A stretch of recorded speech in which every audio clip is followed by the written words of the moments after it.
Honestly, I never wanted to relive this part of my life again, but something has happened that has forced me to do so.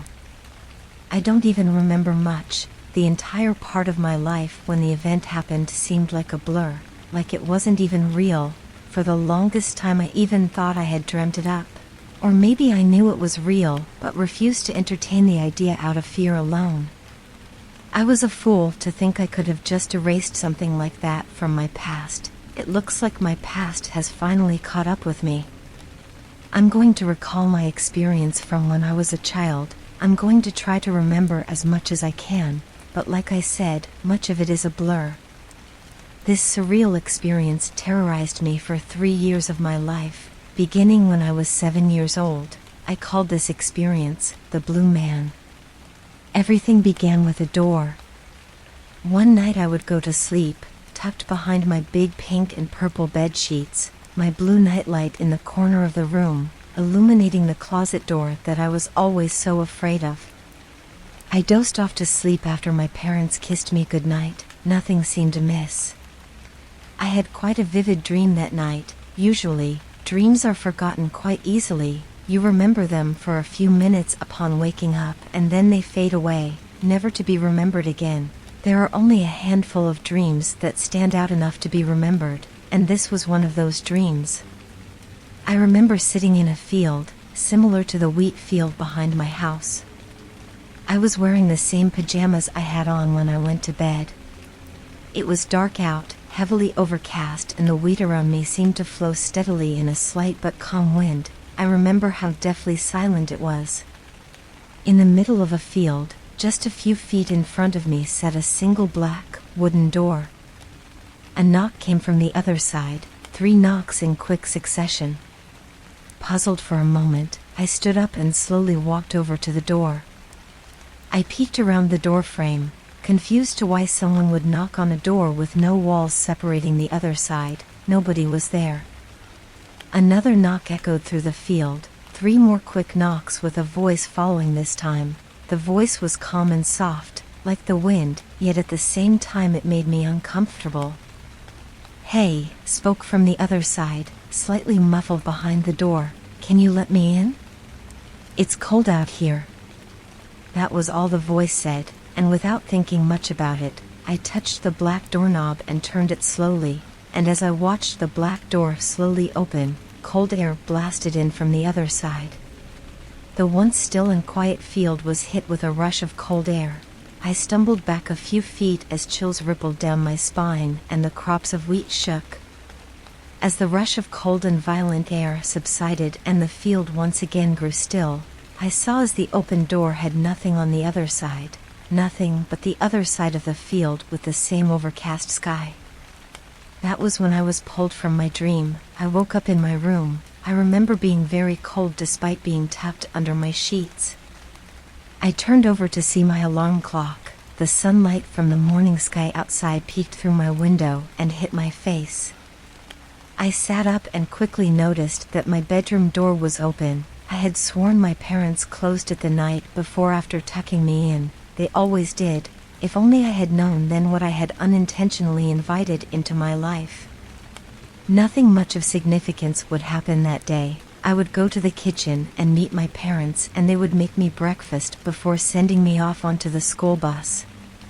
My mother would make an offhand comment about hearing my door slam open during the middle of the night, accusing me of being awake way past my bedtime. I wouldn't think much of this until later. I would go to bed the next night, same as usual, and make a mental note when my parents closed my bedroom door this time. Feeling reassured, I would pull my blankets up to my neck and stare at the ceiling until I grew sleepy, except I couldn't sleep that night. Something would catch the corner of my eye. My nightlight quickly flickered as if something had walked by it. I sat up and studied my closet. It was cracked open ever so slightly. I narrowed my eyes to adjust to the darkness and saw the nightlight had illuminated someone sitting inside of my closet, peering out of the tiny crack. My heart sank and my blood turned cold as I stared whatever was in the closet in the eyes. I felt paralyzed and was unable to move, to even scream. The closet was slowly pushed open and whatever was in there revealed itself. Illuminated from my blue nightlight was what looked to be a man, but I knew instantly it wasn't human. It resembled a man, but something was off. Its face was over-exaggerated in every way possible. Its eyes were human, but they were too big and wide. I don't remember ever seeing any eyelids, and its pupils were far too small. Its nose was long and pointed, and its hair was dark and slicked back. Yet the feature that stood out most was its smile. It was permanently smiling, mouth reaching from ear to ear, and I could have sworn it had far too many teeth in its mouth to be human. The creature slowly stood up, never breaking eye contact with me, and never losing that damned smile. As it stood, it reached the top of my closet and had to hunch over. My closet door was over 6 feet tall. I knew instantly its size was not of a normal man's. Still illuminated by my blue nightlight, the creature then began to wave its arm forward, as if motioning me into the closet with it. I didn't move a muscle. Instead, I stayed paralyzed in my state of shock, staring the creature in the eyes the entire time, terrified to look away. It continued to motion forward, never letting up. It stood still with the same arm motion and the same facial expression for so long it began to resemble an animatronic. Everything about the creature's appearance was surreal, bordering on real and dreamlike. I don't remember how long we stared at each other for, but I remember blinking one moment, and upon opening my eyes it was gone. My closet door closed. I didn't sleep that night. I was too terrified to even move from my sitting up position. I kept staring at the closet until the morning sun once again hit my face, and even then, I didn't leave my bed until my father came to get me up for school. I knew I would have to sleep eventually, but I was scared to let it out of my sight. Unfortunately for me, the creature would return again that night, and the night after, and the night after that. I was stuck with it as it invaded my room every single night for 3 years. My 7-year-old mind began referring to it as the Blue Man whenever I would see it, for the simple fact that it appeared blue through my nightlight. Perhaps there was more to why I called it that. Maybe it was because it brought me an overwhelming feeling of grief, angst, and sadness throughout those 3 years. I didn't feel like myself. I felt like a zombie, and looking back at it as an adult, I don't remember much of anything in those 3 years, except for my experiences with the Blue Man. The next night, I would hesitantly go to bed, begging my parents to stay and wait for me to fall asleep, telling them I didn't want the Blue Man to come out of my closet again. They did what all parents would do when confronted with a monster in the closet story. They told me he wasn't real, and to go to sleep. They left my room after tucking me in like always, closing the door behind them. I took in a deep breath and stared at my closet, anticipating it to open once again, but it never did. I almost got some sleep that night, but the Blue Man didn't go anywhere. Instead, he showed up somewhere new. I turned away from the closet for just a split second to see him hunched over in the dark corner by my bedroom door. The back of his neck touched the ceiling. He locked eyes with me once again, and slowly began moving toward me. As he moved out of the dark corner, he changed from a dark silhouette to a blue figure once again. He moved like a puppet on a string. His legs and arms moved unnaturally, like they were being controlled by a string. As he moved, he wheezed like a heavy smoker, like something was closing off his airways. He limped his way over to me while maintaining that same wide-eyed grin, all the way until he made it to my bedside. Once again, I couldn't scream, move, or do anything. I stared the Blue Man in the eyes until finally, my lack of sleep the night before caught up with me, and I couldn't keep my eyes open any longer. I fell asleep as he watched me. I had a horrible dream that night. I found myself in the wheat field once again, still winds and the same overcast sky from before. Except this time, instead of a door in the middle of the field, lied an old oak tree, with a single noose hanging from it. The winds once again picked up, and in the blink of an eye, a man appeared with the noose around his neck. His lifeless, pale body swung back and forth in the wind. I looked away in horror and curled up into a ball in the middle of the field until the wind stopped. I heard footsteps coming closer to me in the field, but I refused to look up. It was when I felt something wrap around my neck that I woke up in a panic. It was morning, daylight once again hitting my face, but my room once again felt cold. I had trouble breathing for the first few seconds. My chest felt heavy and my neck felt hot. Once I regained my breath, I did what every small child would do in that situation. I began to scream and cry until my parents rushed into my room to comfort me. As they sat by my bed and tried calming me down, I'll never forget the look on my mother's face as she caught a glimpse of my neck. She quickly placed her hands on my neck and showed my father. They looked confused, then panicked. My mother called the doctor's office that day. Apparently, I had a noticeable bruise around my neck, wrapped all the way around my neck like a ring. My parents took me into the doctor's that day, and I remember how exhausted I was. I don't think my parents got many answers from the doctor. They seemed to leave pretty disappointed and with more questions than answers. I remember that night my mother would sit by my bedside until I fell asleep. It was comforting knowing she was there by my side. I felt like the blue man couldn't reach me if she was there, but that feeling didn't last long. I dozed off to sleep, but I woke up in the middle of the night to find she wasn't there. I panicked. She must have gone back to her room after I had fallen asleep. I looked around my room with sharp and panicked movements, terrified to find the blue man again, but he wasn't there. I took a deep breath, mentally preparing myself to leave my room to go find my parents.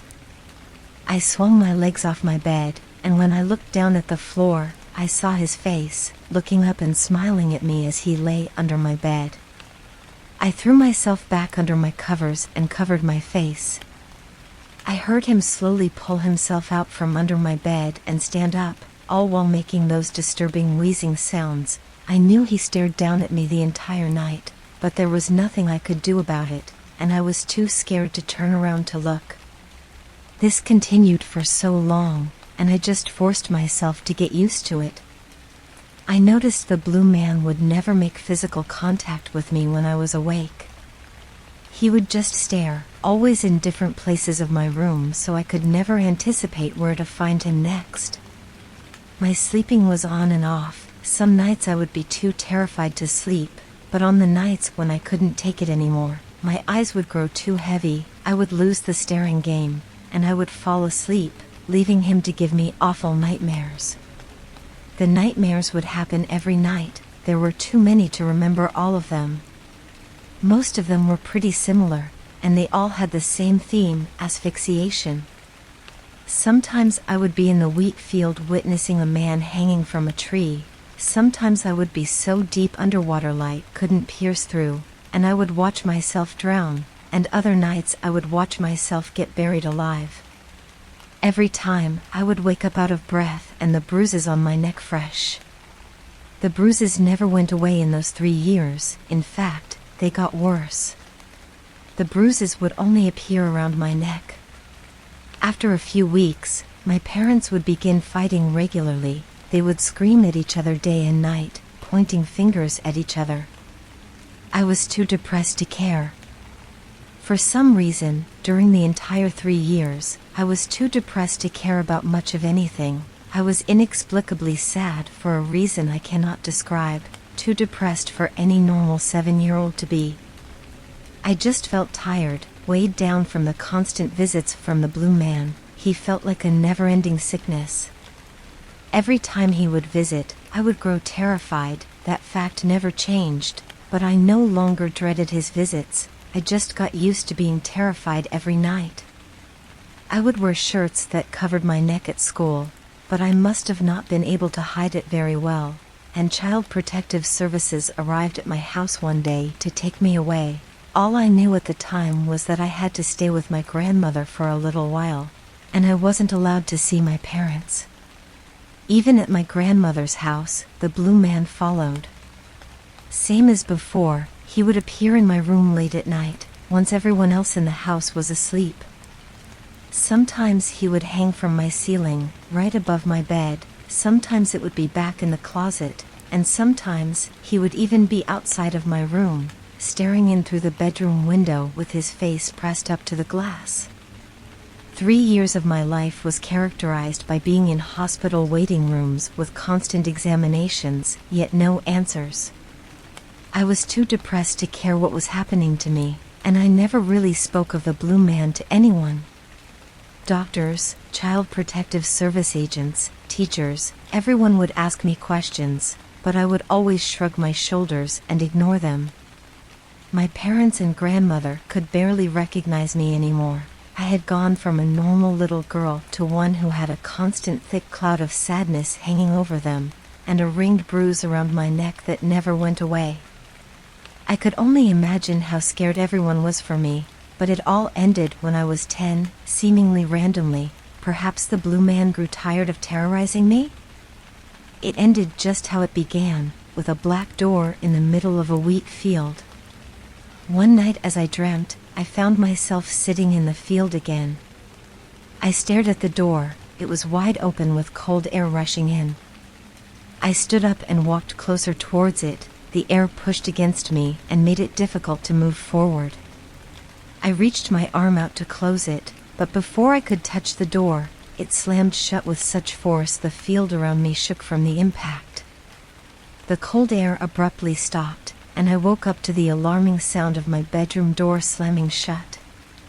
After that night, the Blue Man never visited again, and over the next few weeks my bruise would disappear, and along with it, the overwhelming weight of grief and sadness. Just like that, it was all over. There was nothing significant about the day the Blue Man left. It was just random. I still to this day do not know what caused him to leave, or to enter my life in the first place for that matter.